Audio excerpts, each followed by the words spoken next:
Hey guys, welcome back to Ancestry Lands, and today we're going to really dig into the good stuff, and I literally mean the good stuff in your garden. So you've probably seen it all over social media. Someone posts a video, throws a used tea bag into the garden bed. It says something like, free of fertilizer, nature's gift, magic in a bag. And honestly, it does sound amazing when you first look at it. You're already drinking tea anyway, and why not give your plants a little sip of that good life too, right? Now, here's the thing. The real science behind tea in your garden is a little bit more tricky, and there's pretty much an important catch that nobody seems to talk about. And by the end of this video, you're going to know exactly what to do and what not to do, so your garden thrives without any hidden surprises. Now, let's start with the good news. Your soil is basically a living city underneath your feet. There are millions of tiny creatures, worms, bacteria, microbes that do the hard work of breaking down organic material and turning it into food for your plants that they can actually use.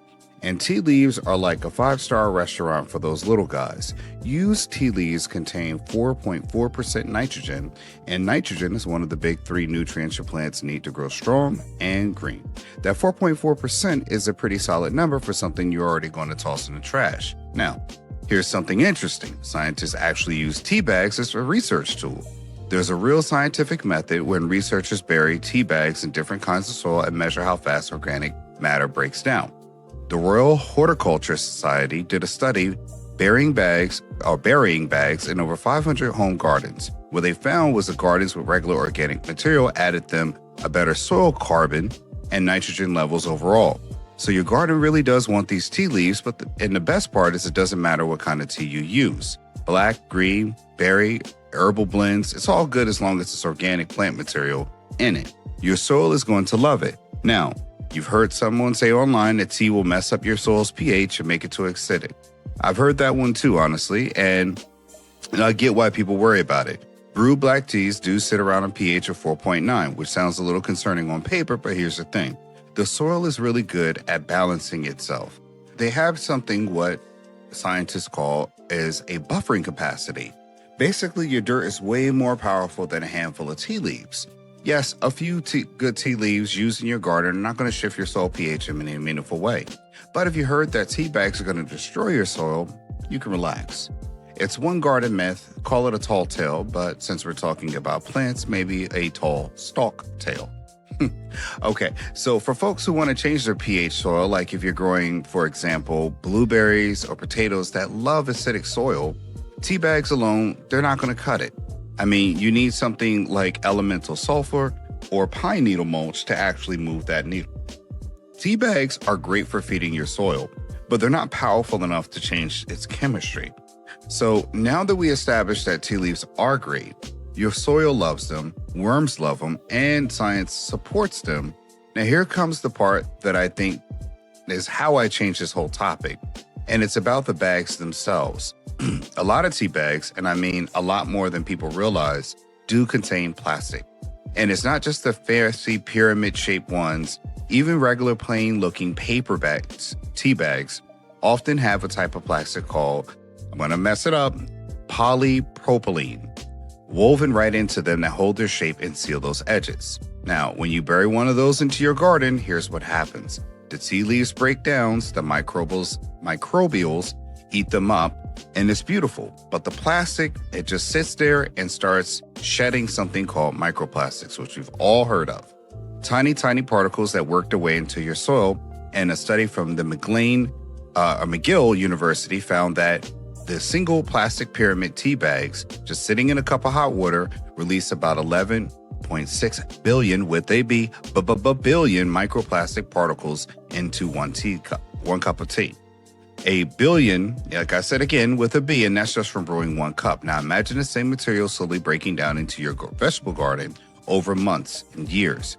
Those microplastic particles get taken up by your plant through their roots and then end up in your vegetables. They end up in your plate or on your plate and then inside of you. Now, we don't know the full story yet on the harmful microplastics and how harmful they can be on the human body, but this is genuinely now science. And we know the average person has already taken somewhere in between 39,000 to 52,000 microplastic particles a year through normal eating and drinking. So adding more to your garden on purpose probably isn't a good move. But what's the solution? So it's actually perfectly simple. You just cut the bag open and dump the leaves directly into your garden or your compost bin and throw the bag itself in the trash. Simple as that.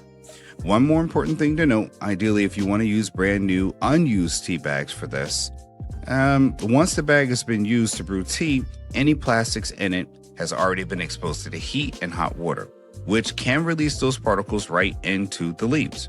So with the used bags, you're taking a bit of a risk. The cleanest solution of all is skip the bags completely and buy a loose leaf. I guess if you made this switch, and honestly, you probably won't look back, as you get a better quality of tea and you know exactly what's in it. The unused leaves go straight to the garden and compost with zero worry. There are a ton of loose leaf options out there. Green tea, black tea, herbal teas, they all come in big packages that last months. If you store them somewhere dry, it's a small change that can pay off in more ways than one. And here's the fun bonus tip for those of you who already grow your own herbs. You don't need to buy tea at all. You just make an incredible tea from your garden. Hibiscus, rose hips, dried apple peels, lemon zest, berries, mint, all that makes a wonderful tea. Hibiscus has been shown through studies for helping with blood pressure. Rose hip are packed with vitamin C. Dried apple tea is gentle on the stomach when you're feeling off.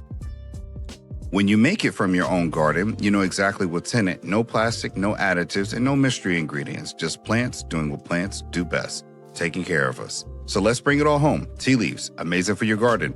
Nitrogen rich, worm approved, science backed, green light tea bags. Here's where you need to be careful. A lot of them do contain plastics that breaks down into microplastics that end up in your soil, your plants, your plate, and you. The solution, go loosely cut, open and bag leaves and just use the leaves. If you're feeling adventurous, grow your own and skip the store entirely. Now you want to try something beautiful. Let's not plastic wrap the process. If you found it useful, do me a favor, hit that follow button so we don't miss what's coming up next with Ancestry Lands. We cover all kind of topics in this one. Real information, no fluff, just the stuff that matters. And drop a comment below. I want to hear from you. What do you use in your garden? You make it loose? Did you make the switch?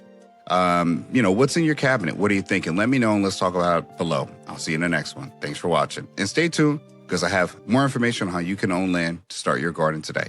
Take care. That's it, folks. You can go to Ancestry Lands to start owning property today with payments starting at $250 a month, no credit checks, and owning land has never been easier. It's time to build your land portfolio one property at a time. We help you to get dollars from dirt and build generational wealth by owning small plots of affordable vacant land. Contact us to learn more. Oh, and speaking of dollars from dirt, I also wrote a book about investing in land for you readers out there. My book, Getting Dollars from Dirt, A Beginner's Guide to Vacant Land Investing, is on Amazon. The link is in the description section below.